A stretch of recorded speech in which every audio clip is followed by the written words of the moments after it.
to episode 2 of the Crochet Circle podcast. Because we're celebrating the launch of our new podcast, we've sneaked a little extra episode in for you, and it's called Meeting Our Icon Erica Knight.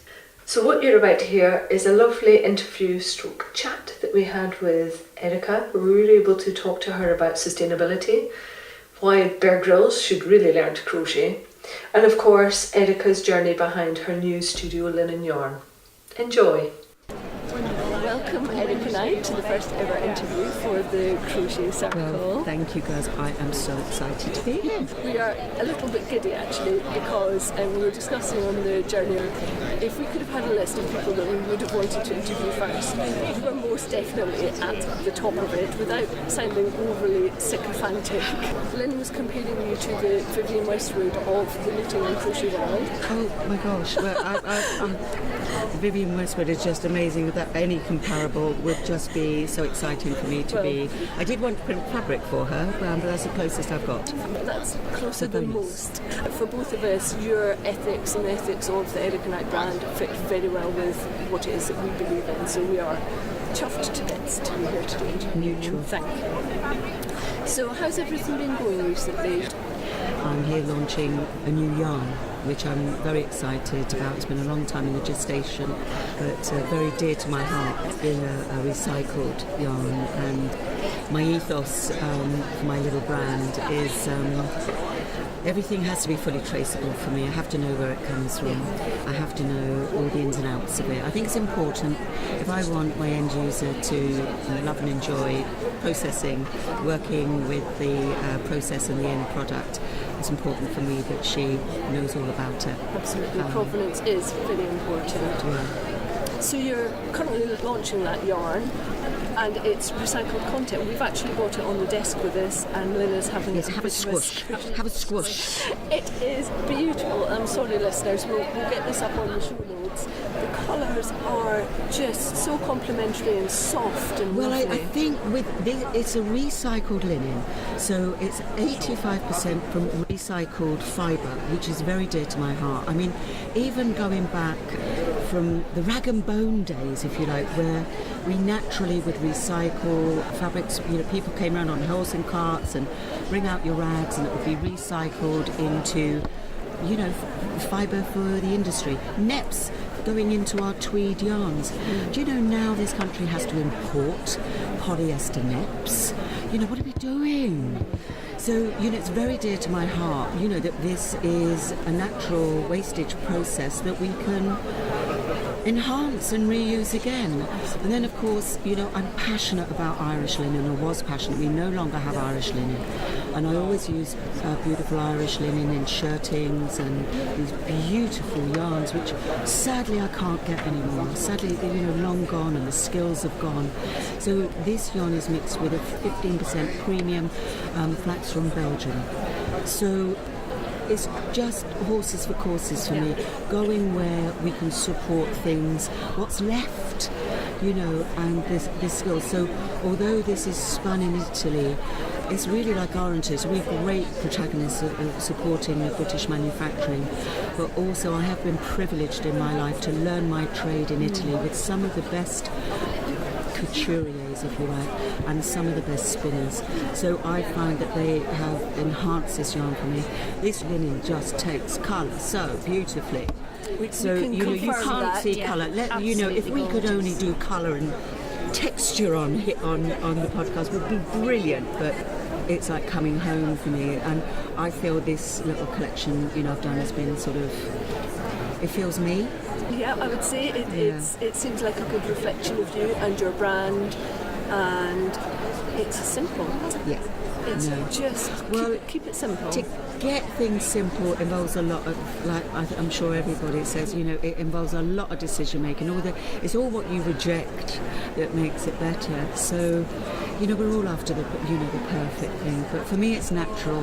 I love just working with natural products. The drape. So for this linen, for me, what I wanted to do with this yarn is really bring an elegance back to some summer knitting, but more importantly for crochet. What I love about crochet is a medium you can crochet with everything. I think I'm known for crocheting from string to cashmere, from leather to rubber to recycled fabric and whatever, which I love. The texture and the sculptural thing that you can enhance with sculpture more than knitting sometimes. Yes, you can with crochet. That's what I like about crochet. I love it. But I've always missed that sort of drape with crochet. Yes. And I'm sure loads of listeners I'm sure they'll be saying the same thing. So I wanted some elegance to crochet. And in summer, you want that cool hand of linen. So that's where I'm from. So when you were talking earlier about the sustainability aspect of your products, we both have a background in environmental sustainability, so it's something that we're really, music to our ears, we're all growingly passionate about. Yeah, in the past I've worked a little bit similar to what you were talking about, where the waste from one industry might well be the product to use in another industry. So it was a project that I was involved in where we married up these companies. It was fantastic. But just wondering, how hard is it to produce an affordable yarn that is British? Very difficult. I wish I could say, it's so easy. If I give you the background, what motivates me, one of my first jobs when I was about 25 was working with a big high street retailer, during which I think a lot of us would recognise was the death of the textile industry of the years. And I had to go with him, one of the CEOs, and lay off 2,500 people in a factory. And I really never got over that. These people couldn't get up sticks and move. Their kids were at school here and what have you. And then, systematically, through different policies, both government and high street, and lots of decisions, we lost the textile industry, but we lost the skills as well. The people, that just phenomenal industries, phenomenal people, phenomenal resources. We were once the biggest cotton producer. We were wool producers, and famously, with lovely Rowan, we walked with the hill farmers. The hill farmers were, being encouraged or being forced to keep the sheep for the meat rather than the fleeces. Fortunately, now we're getting a healthier price for the wool, but that takes costs, and there's not many spinners still in this country. It's increasing, and I've been really fortunate to work with one of the best, one of the most innovative, but it's not cheap. It's not cheap, and it's time consuming, but we're working really hard, and I work with James Axton. It's been challenges for all of the industry, but there's some great people, there's some great skills still relevant in this industry that's making it possible, and lots of yarn companies now are beginning to do that. It also feels to me like the industry is starting to turn. When I say the industry, what I probably mean is the consumer base. They're starting to care a little bit more about what they're buying.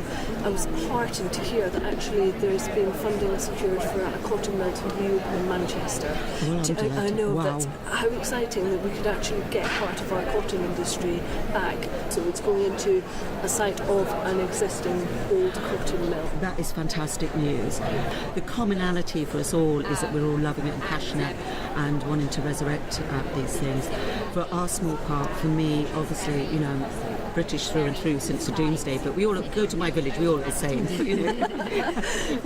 and that's what spurs me on. And I just think there's really good people and skills, and I really had the privilege to be taught my trade by these people. And in a tiniest way, if I can put that back, if I've got the choice, it's all about choices, and it's all about awareness, and it's all about re-education. And some of us absolutely know it and we're passionate. We still got to all be collaboratively saying those things, and it's not for everyone. But for me, it's sort of fundamental, and I don't want to pay too cheap for my t-shirt, or I just want to know where my chickens come from on my t-shirt, and all I say is, if it's important, you ask the question. It's as simple as that. So if somebody says to me, where does your wool come from? I can actually tell them, hand on heart, where that comes from, why that's good, and that my yarns are double steamed. It's not revolutionary, but it makes a difference to my products. And I think also it will make a difference to people who are using your product, because I think with knitters and crocheters, people are becoming more informed and they're able to make better decisions. Well, what is it that I want to use? How much have I got to spend? And more people are supporting the British And I yarns. think sometimes we've all got a budget too, and there are really good products at all prices. I like to give the end user a value experience. That's important to me. I like her to know that experience is there, that the whole process, because a lot of us, we start things and we don't finish them, but it's the process and the joy. Do you know, sometimes it's even the mental process of, what shall I do? You know, we're all on Pinterest or Instagram or Ravelry and we're going, oh yeah, I'm putting that's the next project. And that's actually part of the joy. You know, even starts with that. And let's face it, we're all control freaks. You know, the knitted and crocheters, the fact that I can be the ultimate control freak and make my yarn, make the fibres that go into the yarn, to design the fabric and control the fabric and then do the knitting. Ultimate. You are talking to the ultimate control freak here. With your simple ethos, is that something you've always had in your head, or Do you know is it something what? that's developed along the way? I've not been asked that before. We've asked Erica now something she's never been asked before. And I do make things up. You know, if it's the same question, because I think if readers read something, they go, I've read about Pussycat Willem before. The people who know me, I've got a bit of devil in me, and I will make things up. I can be very complex, but for me, I like to hone that down, make that palpable, I hope. I have to, in writing the books, I like to make sort of simple recipes, if you like, and just the simplest nuance. I want everybody to experience the joy of crafting. Back in the day, we used to have a lot of outworkers from, I'm on the south coast, and from Littlehampton, those people might know it, along to Hastings. I wouldn't have even been like talking to you without these people. These women would have captained industry, given different opportunities in their life. They had these skills, but they didn't have what we have now, these opportunities, and they would have. And they taught me these things. And then some people really needed the money that, you know, they earned doing this, but they didn't have the skills. So I used to design things that they could do. Somebody was reminding me today that I used to do a lot for outside seams and things, and just where you sewed it up. And that's always interested me. You get the complex knitter who they want the woolies to do they colour. enjoy it. They do. Yeah, they do. They're more complex, engineered, absolutely love it.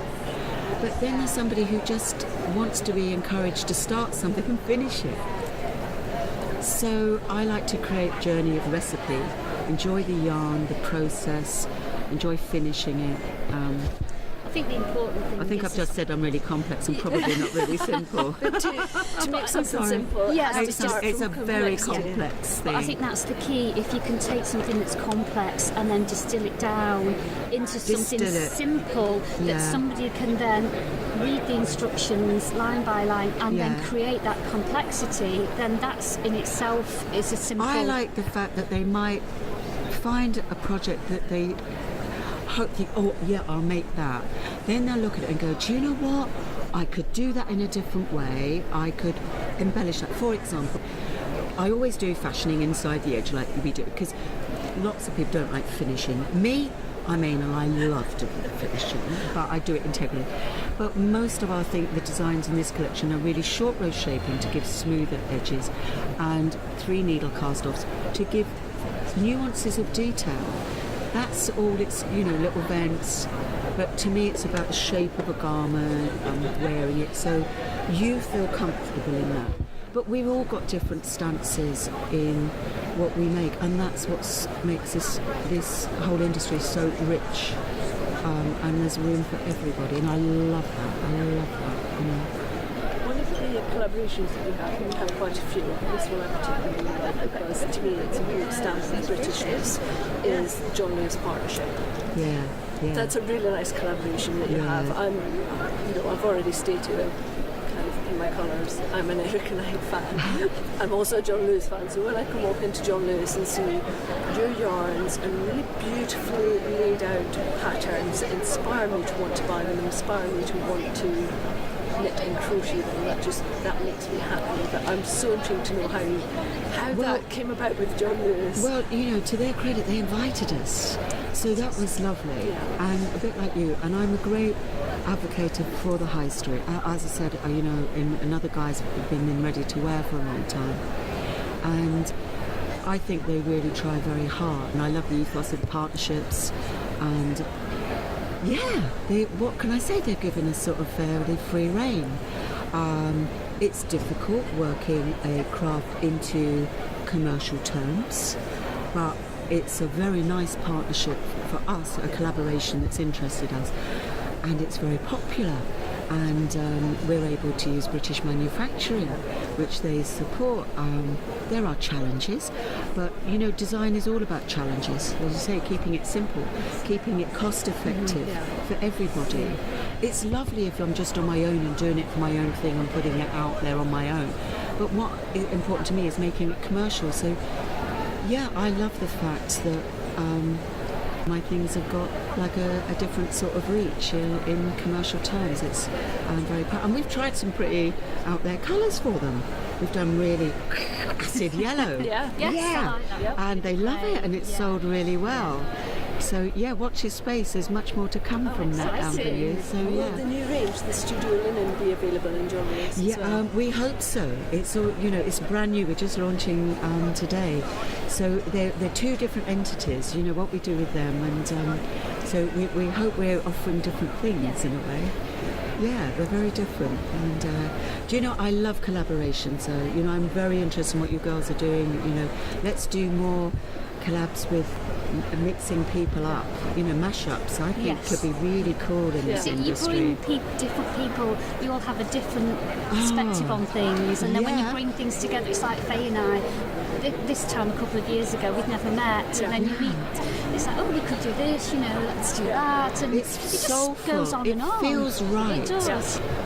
It's great. One of the things that we're also interested in doing with the podcast is highlighting some of the background work that goes into tech editing and copy editing. And because quite often those people are the unsung heroes. Absolutely. So we want to be able to do similar interviews with those parts of the industry also.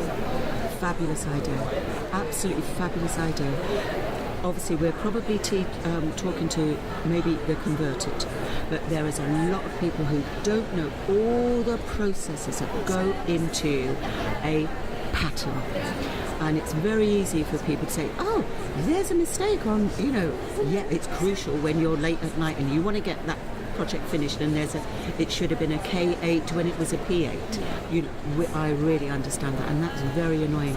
But the amount of work that goes into the editing and the grading, let me tell you, that's really hard. Grading for 10 sites, and we want to accommodate everybody, but the amount of the mathematics, I go round and round in my basket all the time.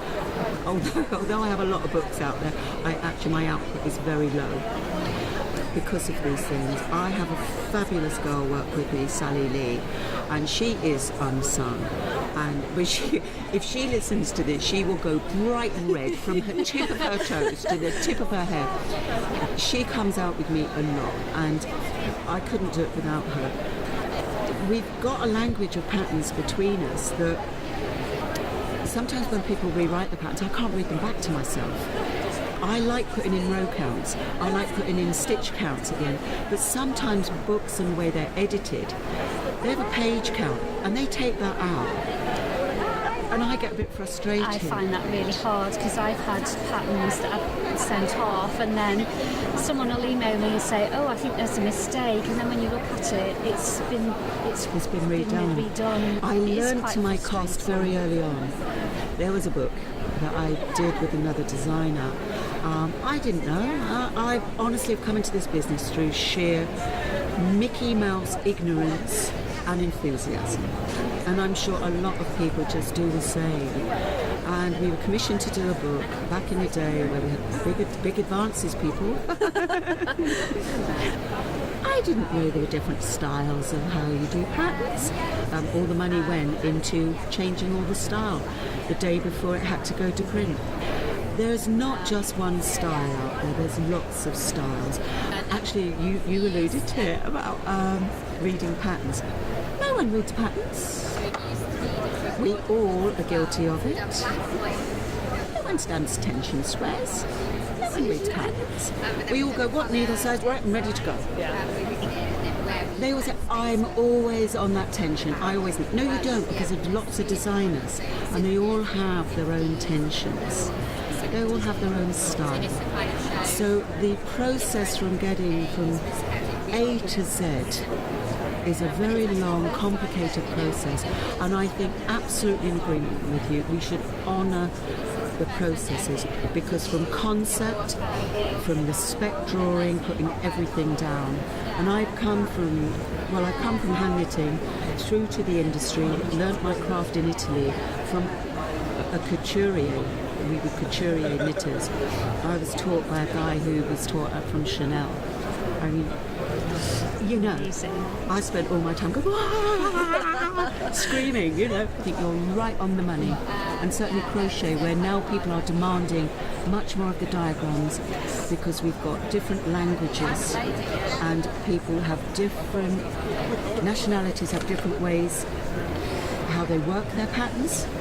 And also, obviously, in crochet, Americanization to English.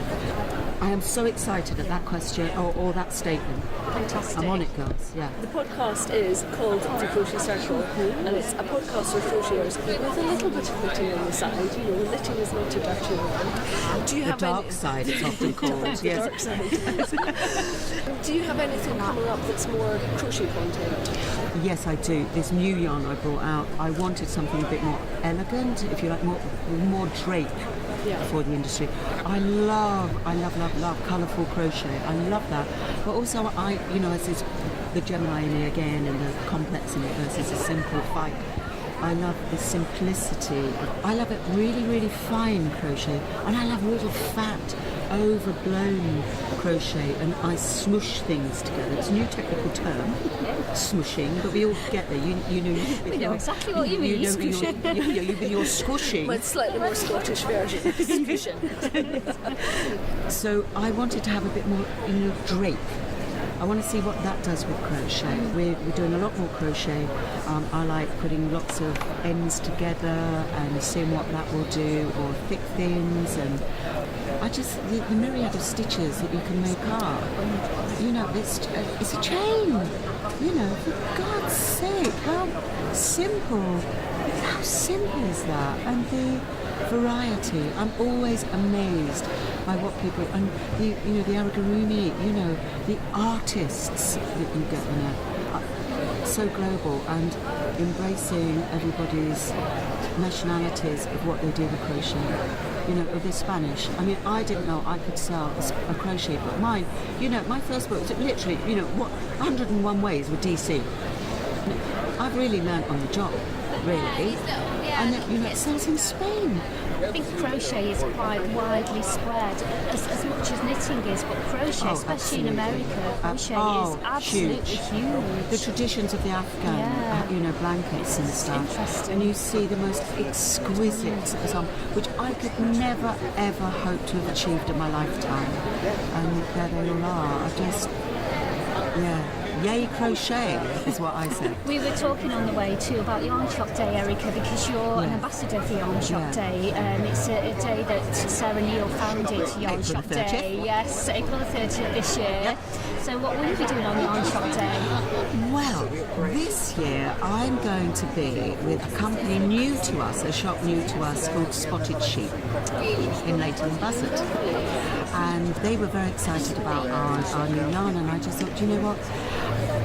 Part of my ethos too is to support the bricks and mortar stores. You know, people who've set up through passion and maybe changing life, changing circumstances. It's a lot of money to stock a yarn shop, let me tell you. You know, it's not for the faint-hearted. It's lovely for people to be able to access yarn and immediately, because you know what it's like if you, I mean, God forbid we run out of yarn. you know, it's there should be an A&E for, not that we do, because we have stashes, but that's another whole story. But God forbid we run out of yarn. But the local yarn store is a gem. And every local yarn store, each has its USP. And that's the person who's running it and the people in it. And we go there for sustenance of buying new yarn. Chat, for social, for remedial, for people who may be marginalised. There's many different reasons. Yarn Shop Day is so important. People can get involved in so many different ways, and it's so inexpensive to sign up. What they get from that is so much support. I'm really wanting to encourage lots of designers, lots of people, lots of pattern checkers, lots of unsung heroes, lots of people, spinners, dyers. We're all fascinated, not just people who meet, the obvious go-tos. There's lots of people who are passionate about supporting local yarn shops. I was in Jack in Brighton on Saturday. Wow, my local place. yarn shop. Yeah. Oh, wow. It's just lovely. And we were there for an hour and a half. We had such a lovely chat with the lady. It wasn't the owner, but it was a lady who works there. They were so nice. My friend was able to sit there and breastfeed for an hour. Yep. I was running back and forth, bringing her different skills of yarn and saying, what do you think of this? And they were more than happy for us to be there for a length of time, just having. We have been waiting for Kate since before she was born. Because the last time we had an independent yarn shop of the calibre was many years ago. So Kate has been like a beacon. We all eagerly anticipated her coming, and she's not tucked away. She's in the vibrant little part of North Lane. So you literally get off the train, girls. You come down to Brighton for the best weekend ever, because it will take you 2 days to get out of Yak. And you go and take one of her courses. She's got Tom Holland soon as well, and she's got great people in there, and she's just a haven. Just a haven. Really lovely little spot. And then our local one that we'll probably be heading to is Bishop Mills near Waddington. Of course. So, and small things and big things, and people just setting up, and people who've been there for a long time. We haven't had that in Brighton. We're just so keen, and it's lovely that we've had a very busy time. Who knew people are popping up all the time? We just want to make sure that we can support them in lots of different ways. Do you have a special place where you like to do your little crochet?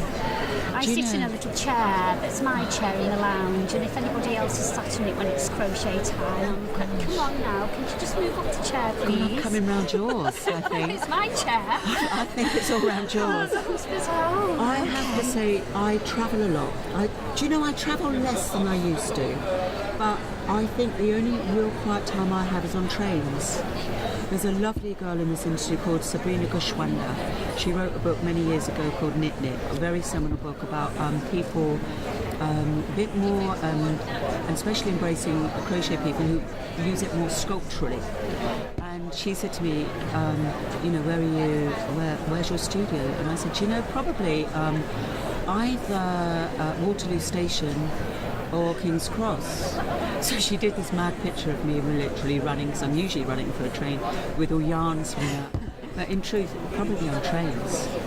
It's always, and crochet is perfect for travelling. It's very portable, isn't it? It's elbows in as well. Yes, I have been known to be travelling with huge, gigantic needles, to do a demonstration or something, and that does clear old person coming through with gigantic needles. It guarantees you a seat. But the crochet hook is much calmer, and you come bed in with that. So when you're sat on the train and you crochet or knitting, do you have a favourite piece of equipment that you use? Do you have a favourite crochet hook, a favourite needle, favourite scissors, anything? Oh, yeah. The favourite is just the crochet hook because I love the simplicity of it. I love the fact with that lovely hook. We're a bit anal about the hook though, aren't we? Yeah. You know, where we have got the favourite hook, and it's annoying when they wear down a bit and you haven't got quite that, you know, to get the rhythm and everything. So do you have wooden or Do you know, I sort of do. Yes. I like them. Although Sally and I, you know, we're always debating this of getting the right tensions and things. So we have gone back to sort of metal ones. I find a wooden hook is difficult. I can't use and them they as well. split, and I wear them out. But you can get a wooden handle and a metal hook. Yeah, so some of them now are more comfortable, aren't they? The chunkier handles, much better. And then Ingrid Wagner, do you know Ingrid Wagner? She's fabulous. She does these wonderful, huge out of the thrums, the waste product. Ingrid's fabulous, and she's got all that thrum. So she's very kindly, you know, giving me a thrum and these big hooks. So I do like them, but they do look a bit like offensive weapons on trains. People are a bit wary of you. But it does clear the scary old space. woman Yes. crocheting in the corner there with big offensive weapons, you know. I'm anal about my pencil case. Does that count? You know, because, Yes, absolutely. I thought I'd give up a pencil case at about age 11, but weirdly no. And I have to have sharp pencils. Stationery is very important. We love stationery, don't we? Sharp Notepads. pencils. Anal about that. And layout pads for designing. 2B to 6B pencils. And charcoal pencil I like. Yeah, rubbers, good and a rubbers rubber that that rub. doesn't make, when you rub out, everything doesn't go black. I have the answer for that, so I'll pop that up. Wonderful. That's something else we need to Wonderful. find. The best rubber. You know, the chart paper, knitter's chart paper, also for sort of crochet, has been a godsend to the industry. So yes, our related stationery, paraphernalia, so important because let's face it, it's a lifestyle. It's our lifestyle, and I'm so big on that. Yeah. What in this industry, in the knitting crochet industry, excites you and inspires you? I think where we came in from in this sort of podcast, really, I think what inspires me is the creatives coming in, or new people I've known for many years, people I've known for maybe a few years and they're doing huge things in the industry, and people who are just coming into it. There's so many opportunities, and I think though there's such a rebirth, a newness, that's what's exciting. There's still challenges that need to be addressed. I'm being a bit grumpy in my old age, but I want to address some of those. But no, the excitement because it's always a new thing we're after, aren't we? We're finishing a project and we're already, our heads are into the next one. And so, yeah, the minute you've put something out there, you're no, don't do that, do the next one. And that's what I love about, you know, new creatives coming in. I love it. I love the fact now I'm doing my own yarns that, you know, fabulous. I've had Sarah Hazel, people come on, you know, people like you on Instagram, people that, oh my God, that person has come on. It's lovely, you feel connected. And that's nice to hear that as the yarn designer and the product owner, it's nice that you have that recognition of the people that love your product. Oh, I'm in awe. It's so nice, you know, it's so nice. How can we not be in enjoyment where we all enjoy doing things, getting together? That's what it's about, isn't it? Having a chat. I've got a cup of tea and a bit of drizzle cake with it, even better. You know, but I'm certainly coming around yours. The seat of calm. Yes, the special my special chair. Seat of calm crochet. Probably find a few of my favourite crochet paraphernalia stuck down the side if you had needles. I was at a workshop the other week and the lady's phone binged and she was one of the participants and her husband had sent her a photo and said, oh, I've just found your crochet hook, and he'd taken the nozzle off the hoover and somehow I don't think it was him, she'd managed to suck up the crochet hook. It was just this little hook peeking out over the top, but this is why it's not working properly, by the way. They will out those crochet hooks. They will rise to the surface. They will dominate over the housework. I thought, nice husband is hoovering and she's away. That's so good. She's off doing a sock knitting She's workshop. got it right. Fantastic. She's got it right. She's Definitely. living the dream. Definitely. Yeah. So a slightly different tack now. I'm wondering, what would 16-year-old Erica make of the person that you are now and what you've achieved? Looking back, would 16-year-old Erica have thought that you'd be doing what you're doing today? Wow. At 16, I was probably wanting to be Julie Driscoll. I was making my own clothes, that's for sure. I don't think anybody perhaps be surprised, maybe, if I think about it. My mum would say, well, that's Erica's chair, always surrounded by bits of stuff. You know, until I had all my bits of stuff around me, whether it was fabric or this, that, the other. That's an interesting question. I feel I was a bit of a blob, and to all those blobs out there, I think creativity will out. Doesn't matter whether you're, you know, in a job. Do you know, I've got to get out of this office, or I don't like what I do. What I love is that this very simple craft. We're talking a stick, really, or two sticks, and a bit of continuous thread, whatever that may be, because we can create our own. I've done them on beaches and driftwood and what other. You know, a challenge I want to teach Bear Grylls to crochet. I think if he knew crochet, he might be trained by the SAS. But if he could crochet, he can shelter, he can fish, he can hunt. Dress himself. Himself, Yeah. you see?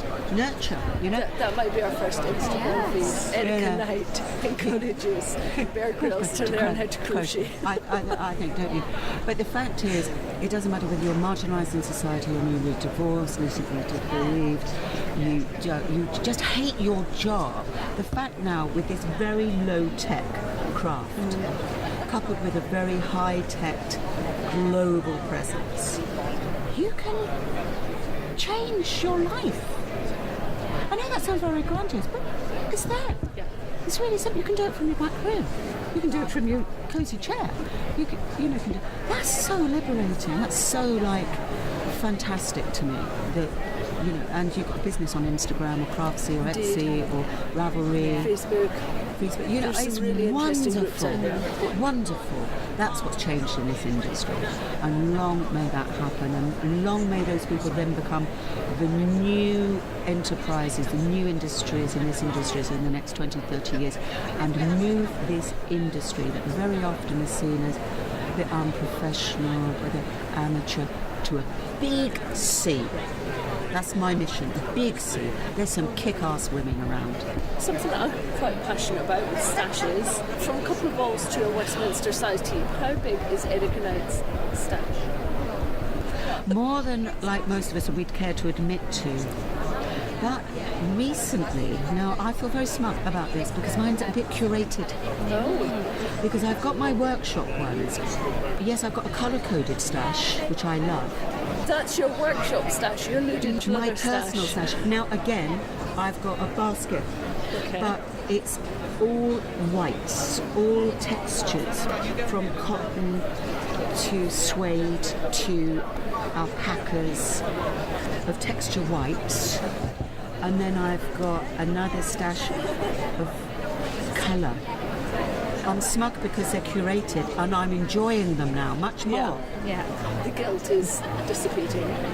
I have no guilt. Oh no, girls, no Lots guilt. of people do though. Have Why? massive guilt about their yarn stashes. You don't have guilt about shoes or yarn. No, or jewellery. No, absolutely. And chocolate. The sugar thing about. Have yarn.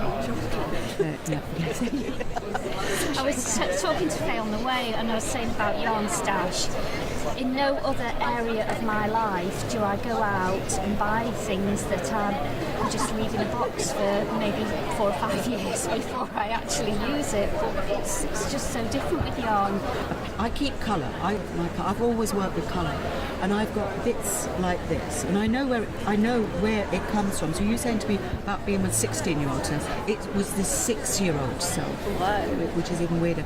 Trading a little square of gold lame for something else in someone else's needle box. I can remember that as clear as clear. You know, looking forward to Monday afternoons after you'd had rice pudding at school. Disgusting. But trading these bits in sewing, and I'm still like that. So I'm anal about bits of colour as well as bits of yarn. One of my favourite websites is Skein Cocaine. Oh, not cool. Oh yeah, she's great. And I mean, you've got to love her, haven't you? Because it is something else to us, isn't it? Our yarn stashes. It's a habit. Of course, we don't need yarn. We haven't run out of it. We never run out of it. There's not a concept that we would run out of yarn. You know, I think intravenously somehow people just attached it to us at birth, some sort of thing. You know, it's. I have a stash palace. That's what I call it. It's a spare room, but it's known as a stash palace within the family.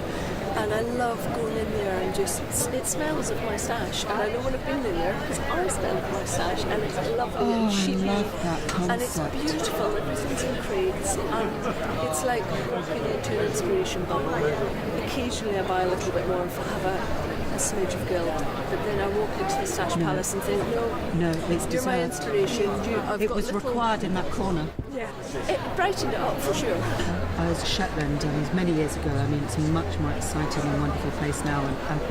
But even back in the day, there wasn't a scrap of yarn left on the island that we hadn't shipped back through the one post office. You know. I think we reappointed the economy. I think Stash Palace is just fantastic. I do believe they should give out holidays in yarn shops. I think a weekend pass where you can just go and enjoy, you have meals brought to you, drinks, you know, periodically, because it's heaven. It's where we all will go, you know, to stash palaces in the sky. You have a wool nest. I have a wool nest. Wool nest in the stash. It's not quite on the same level as Faye's Stash Palace. When I went to visit Faye's Stash Palace, she did have to prize me out of the room. I had taken root and wanted to live there. My little wool nest is still my place. And it needs attention. I feel I've got to reorganise now mine. I think that basket, because I've got a thing about basketry as well. Yeah. You know, I was taught basketry at primary school, so the yarn has to be in baskets. It only lives in baskets for me. I'm a bit weird about those things. Textures. It's the strokey, feely thing. Yeah. If you could have rabbits in there as well, you know, it would be strokey. More importantly, going back to yarn shop day, we need to go and stroke. Yeah. We're always stroking people and touching people. I always say, you know, note to self, do not touch people in lifts. It's too close proximity. They don't always like it. Unless you're here, and we're always going up, you know, in an environment where we're all comfortably and probably safely for other people together, you can stroke other people in a nice way. Somebody was talking about that, it was a knitter, and she was talking about the knitter's handshake, where you get a little pad on the back. Absolutely. And feeling how the patterns and how it's been seamed together. I love that concept, that there's a special handshake for the crafters. We're just sussing out their abilities, actually. Oh, there is so much to us. But this is all the imprint from birth, and I believe it's, you know, putting babies in good yarns, natural fibres from birth. We don't go back, and so it all comes around, doesn't it? I can attest to that, because my husband, I'm not allowed to make him anything. And he reliably informs me that his first made-up word was scratchety. It's always scratchety, Mummy, because he hated the woolen item, and I don't know whether it was acrylic or what it was, but he hated it so much. I'm really hard pushed to get him into anything. Ooh, here's woolen. a challenge. It really is. And I'll keep saying, what about a little hat? No. What about this? No. And it's because of that first imprint of being a toddler, and he hated wanting to put into scratchety. I can understand some of maybe the designs, you know, where we did inflict some fairly dodgy design, which now look okay. Yeah, you know. come full circle again. You know, but no, and maybe it was wool, maybe it was unnatural fibres, maybe more acrylic fibres. I think fibre has come a long way. I think with the British sheep too, we were using the different fleeces, and you know, they were more, the sweaters we made were more for fell walking or outdoor sweaters, and they were very scritchy and itchy. But now, well, for example, we use Mass, and we use Blue Face Leicester, which is the best fleece Britain has, and it's beautiful. Yeah, it's absolutely we can, beautiful. I've been admiring that. I've been admiring these snooves crazily here. Beautiful, absolutely beautiful.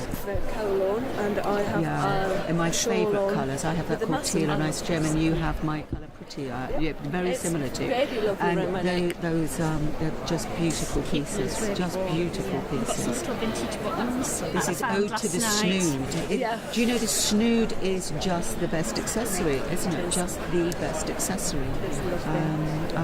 Somebody once said to me, "Erica, you're not knowingly under accessorised." I think the accessory is a fantastic.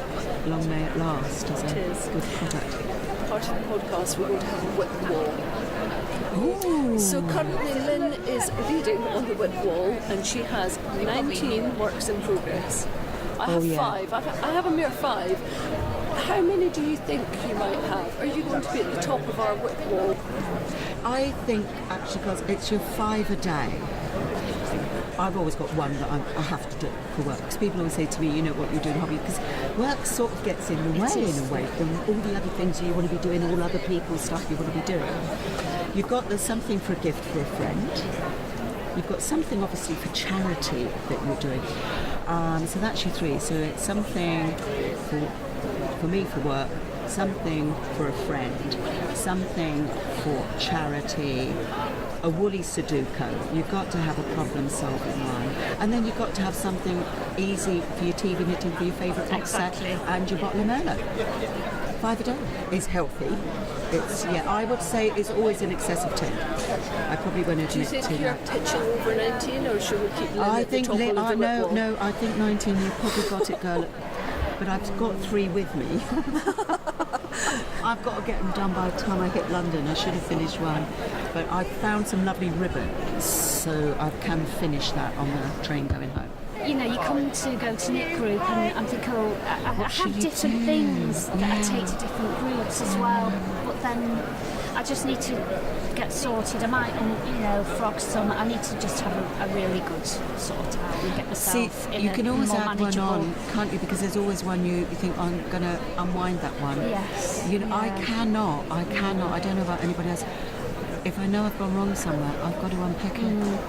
Even if I've gone way back, I'm exactly the same. You've got to go back. Sometimes if I'm working to a deadline, I've got a commission that I need to do and I know I've made a mistake, I will actually unpick it and stay up late rather than leave it in and worry that the photography might pick it up. What if somebody sees that I've done that wrong?